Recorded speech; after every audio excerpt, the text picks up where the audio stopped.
ನಡು ರಸ್ತೆಯಲ್ಲೇ ಬೈಕ್ಗೆ ಬೆಂಕಿಯನ್ನ ಹಚ್ಚಿದ್ದಾನೆ ಈ ವ್ಯಕ್ತಿ. ಬಸವೇಶ್ವರ ನಗರದ ಹಾವನೂರು ಸರ್ಕಲ್ ಬಳಿ ಈ ಘಟನೆ ನಡೆದಿದೆ. ನಡು ರಸ್ತೆಯಲ್ಲಿ ಬೈಕ್ಗೆ ಬೆಂಕಿಯನ್ನ ಈ ವ್ಯಕ್ತಿ ಹಾಕಿರೋದು ಬೆಂಗಳೂರಿನ ಬಸವೇಶ್ವರ ನಗರದ ಹಾವನೂರು ಸರ್ಕಲ್ ಬಳಿ ಈ ಘಟನೆ ನಡೆದಿದೆ. ಬಸವೇಶ್ವರ ನಗರ ಪೊಲೀಸರು ಸ್ಥಳಕ್ಕೆ ಭೇಟಿ ಕೊಟ್ಟು ಪರಿಶೀಲನೆಯನ್ನ ನಡೆಸಿದ್ದಾರೆ. ಯಶವಂತ್ ಎಂಬ ಯುವಕನಿಂದ ಬೈಕ್ಗೆ ಬೆಂಕಿ ಹಚ್ಚಲಾಗಿದೆ. ಗಿಫ್ಟ್ ಕೊಟ್ಟ ಬೈಕ್ಗೆ ಕೋಪದಿಂದ ಬೆಂಕಿಯನ್ನ ಹಾಕಿರುವಂತಹ ಶಂಕೆ ಗೊತ್ತಾಗ್ತಾ ಇದೆ. ಯಶವಂತ್ಗಾಗಿ ಬಸವೇಶ್ವರ ನಗರ ಪೊಲೀಸರು ಸದ್ಯ ಹುಡುಕಾಟವನ್ನ ನಡೆಸುತ್ತಿದ್ದಾರೆ. ನೀವು ನೋಡ್ತಾ ಇರಬಹುದು, ಇದು ಬಸವೇಶ್ವರ ನಗರದ ಈ ರಸ್ತೆ ಮಧ್ಯದಲ್ಲಿ ಈ ರೀತಿ ಬೆಂಕಿಯನ್ನ ಹಚ್ಚಿ ಹೋಗಿರೋದು. ಇನ್ನೊಂದು, ಅವರು ಗಿಫ್ಟ್ ಕೊಟ್ಟಿದ್ದಾರೆ, ಕೋಪದಿಂದ ಇದನ್ನ ಬೆಂಕಿ ಹಚ್ಚಿ ಹೋಗಿದ್ದಾರೆ ಅಂತ ಶಂಕೆಯನ್ನ ವ್ಯಕ್ತಪಡಿಸಲಾಗ್ತಾ ಇದೆ. ಬಸವೇಶ್ವರ ನಗರ ಪೊಲೀಸರು ಸದ್ಯ ಸ್ಥಳಕ್ಕೆ ಭೇಟಿ ಕೊಟ್ಟು ಪರಿಶೀಲನೆಯನ್ನ ನಡೆಸಿದ್ದಾರೆ. ಯಾರಿ ಬೆಂಕಿಯನ್ನ ಹಚ್ಚಿದ ಯಶವಂತ್, ಆತನನ್ನ ಹುಡುಕಾಟ ಸಹ ನಡೆಸುತ್ತಿದ್ದಾರೆ. ಬಸವೇಶ್ವರ ನಗರದ ಹಾವನೂರು ಸರ್ಕಲ್ ಬಳಿ ಈ ಘಟನೆ ಆಗಿರೋದು. ಯಾವ ಕಾರಣದಿಂದ ಈ ಬೈಕ್ಗೆ ಬೆಂಕಿಯನ್ನು ಹಚ್ಚಿ ಹೋದ್ರು ಅಂತ ಗೊತ್ತಿಲ್ಲ. ಇದು ಅವ್ರದ್ದೇನಾ ಅಥವಾ ಅದೇ ಹೇಳ್ದ ಹಾಗೆ ಗಿಫ್ಟ್ ಕೊಟ್ಟಿರೋದು ಬೈಕಾ ಅಥವಾ ಇನ್ನೊಬ್ರು ಬೈಕಾ ಗೊತ್ತಿಲ್ಲ. ಆದರೆ ಈ ಬೈಕ್ನ ಬೆಂಕಿ ಹಚ್ಬಿಟ್ಟು ಅಲ್ಲಿಂದ ಎಸ್ಕೇಪ್ ಆಗಿದ್ದಾರೆ. ಸದ್ಯ ಪೊಲೀಸರು ಸ್ಥಳಕ್ಕೆ ಭೇಟಿ ಕೊಟ್ಟಿದ್ದು ಪರಿಶೀಲನೆ ಮಾಡಿದ್ದಾರೆ. ಈಗ ಯಾರು ಈ ಬೈಕ್ಗೆ ಬೆಂಕಿ ಹಚ್ಚಿದ ಯಶವಂತ್ ಅನ್ನುವಂಥ ವ್ಯಕ್ತಿ, ಆತನಿಗಾಗಿ ಹುಡುಕಾಟವನ್ನು ನಡೆಸುತ್ತಿದ್ದಾರೆ. ಇದು ಬೆಂಗಳೂರಿನ ಬಸವೇಶ್ವರ ನಗರದಲ್ಲಿ ನಡೆದಿರುವಂತಹ ಘಟನೆ. ನಡು ರಸ್ತೆಯಲ್ಲೇ ಬೈಕ್ಗೆ ಬೆಂಕಿ ಹಾಕಿ ಅಲ್ಲಿಂದ ಯಶವಂತ್ ಅನ್ನುವಂತಹ ವ್ಯಕ್ತಿ ಪರಾರಿಯಾಗಿದ್ದಾನೆ.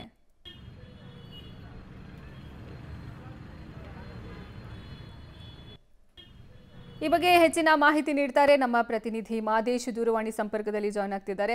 ಮಾದೇಶ್, ಅವರು ಹೇಳ್ದ ಹಾಗೆ ಗಿಫ್ಟ್ ಕೊಟ್ಟಿರೋ ವೆಹಿಕಲ್ ಆದರೂ ಸಹ ಈ ರೀತಿ ನಡು ರಸ್ತೆಯಲ್ಲಿ ನಿಲ್ಲಿಸಿ ಬೆಂಕಿ ಹಚ್ಚಿರೋದಾದ್ರೂ ಯಾಕೆ? ಇನ್ನ ಯಶವಂತ್ ಅನ್ನೋರು ಸಿಕ್ಕಿದಾರ? ಏನ್ ಹೇಳ್ತಿದ್ದಾನಾತ ಇನ್ ಕೇಸ್ ಸಿಕ್ಕಿದ್ರೆ? ಅರ್ಪಿತಾ, ಇನ್ನೂ ಕೂಡ ಆತ ಸಿಕ್ಕಿಲ್ಲ. ಆದ್ರೆ ಯಾರು ಮತ್ತೆ ಆ ಬೈಕ್ ನಂಬರ್ ಏನು, ಈ ಮಾಹಿತಿಯನ್ನ ಕಲೆ ಹಾಕುವಂತ ಕೆಲಸವನ್ನ ಸದ್ಯಕ್ಕೆ ಪೊಲೀಸರು ಮಾಡಿದ್ದಾರೆ. ಏನ ಬೈಕ್ ಅನ್ನ ಸುಟ್ಟು ಹೋಗಿದ್ದ, ಆ ಬೈಕ್ ಅನ್ನ ಈಗ ಪೊಲೀಸ್ ಠಾಣೆ ಬಳಿಗೆ ತೆಗೆದುಕೊಂಡು ಹೋಗಿದ್ದಾರೆ ಪೊಲೀಸರು. ಜೊತೆಗೆ ಯಶವಂತ್ ಯಾರು ಅನ್ನುವಂಥದ್ದು, ಕಾಮಾಕ್ಷಿ ಪಾಳ್ಯದವನು ಅನ್ನುವಂತ ಮಾಹಿತಿ ಸದ್ಯಕ್ಕೆ ಲಭ್ಯ ಆಗ್ತಾ ಇರುವಂತದ್ದು. ಯಾವ ಕಾರಣಕ್ಕಾತ ಅದು ಈ ರೀತಿಯಾಗಿ ಅದು ಸೆಂಟ್ರಲ್ ಸ್ಟ್ಯಾಂಡ್ ಅನ್ನ ಹಾಕಿ ಆ ವಾಹನಕ್ಕೆ ಪೆಟ್ರೋಲ್ ಅನ್ನ ಸುರಿದು ಬೆಂಕಿ ಹಚ್ತಾನೆ ಅಂದ್ರೆ ಯಾವ ಕಾರಣಕ್ಕೆ ಅನ್ನುವಂಥದ್ದನ್ನ ಪತ್ತೆ ಹಚ್ತಾ ಇದ್ದಾರೆ ಪೊಲೀಸರು. ಒಂದು ಮಾಹಿತಿ ಏನು ಅಂತಂದ್ರೆ, ಯಾರು ಗಿಫ್ಟ್ ಮಾಡಿದ್ರು ಆ ಬೈಕ್ ಅನ್ನ, ಅದರಿಂದಾಗಿ ಬೇಸರಗೊಂಡು ಅಂದ್ರೆ ಕೋಪಗೊಂಡು ಈ ರೀತಿಯಾಗಿ ಮಾಡಿದ್ದಾನೆ ಅನ್ನುವಂತ ಮಾಹಿತಿ ಇರುವಂತದ್ದು. ಇದು ಇನ್ನು ಕೂಡ ಪೊಲೀಸರು ಅದನ್ನ ಸ್ಪಷ್ಟಪಡಿಸಿಲ್ಲ. ಆದ್ರೆ ವಿಚಾರಣೆ ಮಾಡುವಂತ ಕೆಲಸವನ್ನ ಪೊಲೀಸರು ಮಾಡ್ತಿದ್ದಾರೆ. ಇನ್ನು ಆತ ಸಿಕ್ಕಿಲ್ಲ ಕೈಗೆ.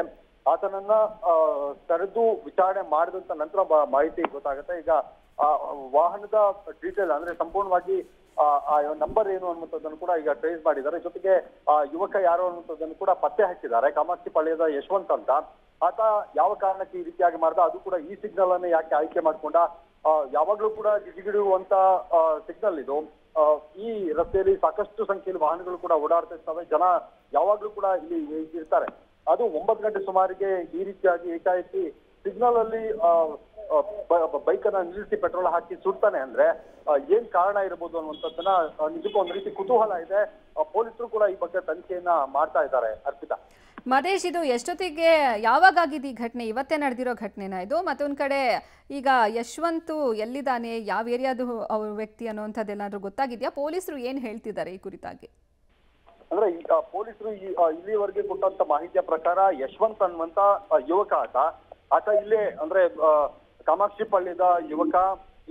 ಯಾವ್ದೋ ಕಾರಣಕ್ಕೆ ಅಂದ್ರೆ ಯಾರೋ ಗಿಫ್ಟ್ ಮಾಡಿದ್ರು ಅನ್ನುವಂಥದ್ದನ್ನ ಆ ಬೈಕ್ನಿಂದ ಯಾರಿಗೋ ಬುದ್ಧಿ ಕಲಿಸ್ಬೇಕು ಅಥವಾ ಕೋಪದಿಂದಾಗಿ ಈ ರೀತಿಯಾಗಿ ಬೈಕ್ ಅನ್ನ ತಂದು ಅಂದ್ರೆ ಪ್ರೀ ಪ್ಲಾನ್ಡ್ ಅನ್ನುವಂತ ರೀತಿಯಲ್ಲಿ ಹೇಳ್ತಿದ್ದಾರೆ. ಯಾಕಂದ್ರೆ ಅವನು ಪೆಟ್ರೋಲ್ ಅನ್ನ ತಂದು ಒಂದು ಬಾಟ್ಲ್ ಅಲ್ಲಿ ಅದನ್ನ ಸುರಿತಾನೆ ಅನ್ನೋದಾದ್ರೆ ಆತ ಪ್ಲಾನ್ ಮಾಡ್ಕೊಂಡೇ ಬಂದಿದ್ದ ಅನ್ನುವಂತ ಮಾಹಿತಿ ಕೂಡ ಇರುವಂತದ್ದು. ಇನ್ನೂ ಕೂಡ ಆತ ಸಿಕ್ಕಿಲ್ಲ. ಅಂದ್ರೆ ಯಾವಾಗ ಪೆಟ್ರೋಲ್ ಹಾಕಿ ಗಾಡಿಗೆ ಸುಡ್ತಾನೆ ಆ ಸಂದರ್ಭದಲ್ಲಿ ಆತ ಎಸ್ಕೇಪ್ ಆಗಿ ವ್ಯಾಪ್ತಿಗೆ ಸುಮಾರು ಒಂದು 500 ಮೀಟರ್ ಆಗ್ಬೋದು ಅಷ್ಟೇ ಪೊಲೀಸ್ ಠಾಣೆ ಕೂಡ ಇರುವಂಥದ್ದು. ಇಲ್ಲಿ ಯಶವಂತ್ ಅನ್ನುವಂಥ ಯುವಕ, ಹಾಗೆ ಆತ ಕಾಮಾಕ್ಷಿ ಪಾಳ್ಯದ ಯುವಕ ಅನ್ನುವಂಥದ್ದು ಕೂಡ ಗೊತ್ತಾಗ್ತಾ ಇದೆ. ಆತನಿಗೆ ಯಾರೋ ಗಿಫ್ಟ್ ಮಾಡಿದಂಥ ಬೈಕ್ ಇದು ಅನ್ನುವಂಥದ್ದು ಕೂಡ ಗೊತ್ತಾಗ್ತಾ ಇರುವಂಥದ್ದು. ಹೊಸ ಬೈಕನ್ನು ಈ ರೀತಿಯಾಗಿ ನಡು ರಸ್ತೆಯಲ್ಲಿ ನಿಲ್ಲಿಸಿ ಬೈಕಿಗೆ ಪೆಟ್ರೋಲ್ನ ಇಟ್ಟಿದ್ದಾನೆ. ಅಂದರೆ ಗಿಫ್ಟ್ ಕೊಟ್ಟಿದ್ರು ಯಾರೋ, ಅದರಿಂದಾಗಿ ಏನೋ ವೈಮನಸ್ಸಿನಿಂದ ಕೋಪಗೊಂಡು ಈ ರೀತಿಯಾಗಿ ಮಾಡಿದ್ದಾನೆ ಅನ್ನುವಂಥ ಮಾಹಿತಿ ಸದ್ಯಕ್ಕೆ ಲಭ್ಯ ಆಗ್ತಾ ಇದೆ. ನಿಜಕ್ಕೂ ಕೂಡ ಈ ಥರದೊಂದು ಘಟನೆ ಅಂದರೆ ಇದು ತುಂಬ ಕ್ರೌಡ್ ಇರುವಂಥ ಸಿಗ್ನಲ್ ಇದು. ಹಲವು ವಾಹನಗಳು ಸಂಚಾರ ಮಾಡುವಂಥ ಸಿಗ್ನಲ್ ಇದು. ಮತ್ತು ಇವತ್ತು ಭಾನುವಾರ ಆಗಿದ್ದರಿಂದ ವಾಹನಗಳ ಸಂಚಾರ ಏನಿದೆ ಅದು ಸ್ವಲ್ಪ ಮಟ್ಟಿಗೆ ಕಡಿಮೆ ಆಯಿತು. ಅದು ಕೂಡ ಈ ಜಂಕ್ಷನ್ನ ಈ ಸಿಗ್ನಲ್ನ ಬಳಿಯೇ ಪಾರ್ಕ್ ಮಾಡಿ, ಅದು ಸೆಂಟ್ರಲ್ ಸ್ಟ್ಯಾಂಡನ್ನು ಹಾಕಿ ಏಕಾಏಕಿ ಪೆಟ್ರೋಲನ್ನು ಸುರಿದು ಬೆಂಕಿಯನ್ನು ಹಚ್ಚಿ ಎಸ್ಕೇಪ್ ಆಗಿದ್ದಾನೆ. ಈಗ ಆತನ ಹುಡುಕಾಟವನ್ನು ಪೊಲೀಸರು ನಡೆಸ್ತಾ ಇದ್ದಾರೆ. ಯಾವ ಕಾರಣಕ್ಕಾಗಿ ಆತ ಬೈಕಿಗೆ ಪೆಟ್ರೋಲನ್ನು ಸುರಿದು ಬೆಂಕಿಯನ್ನು ಹಚ್ಚಿದ, ಏನು ವಿಚಾರ ಇದು, ಸಂಪೂರ್ಣ ಮಾಹಿತಿಯ ತನಿಖೆಯನ್ನು ಈಗ ಪೊಲೀಸರು ಮಾಡ್ತಾ ಇದ್ದಾರೆ. ಕ್ಯಾಮರಾ ಪರ್ಸನ್ ರವಿ ಜೊತೆಗೆ ಮಹದೇಶ್ ಆನೇಕಲ್, ಪಬ್ಲಿಕ್ ಟಿವಿ, ಬೆಂಗಳೂರು.